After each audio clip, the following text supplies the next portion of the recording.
Overseas now, Russia's President Vladimir Putin is hosting China's President Xi Jinping in Moscow as the war in Ukraine rages. It's the second day of his closely watched state visit to Russia, and the U.S. is warning about China's so-called peace plan. Here's ABC's Patrick Revel. This morning, Russia rolling out the red carpet for China's President Xi Jinping. Vladimir Putin putting on a show of pomp inside the Kremlin to kick off the second day of Xi's state visit. The two leaders standing shoulder to shoulder as their anthems played.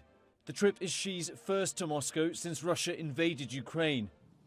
Xi shaking Putin's hand just days after the International Criminal Court charged the Russian leader with war crimes.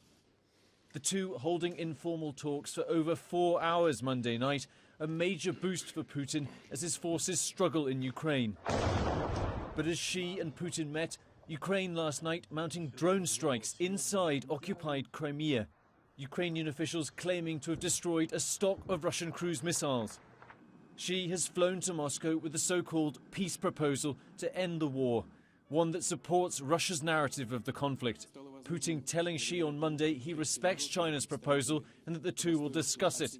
But US Secretary of State Antony Blinken warning about the Chinese proposal, saying any initiative that keeps Russian troops in Ukraine's sovereign land is just a stalling tactic.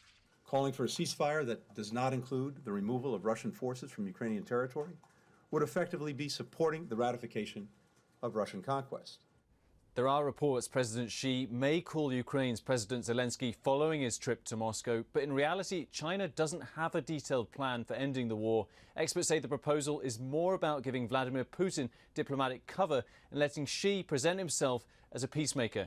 Patrick Revel, ABC News, London.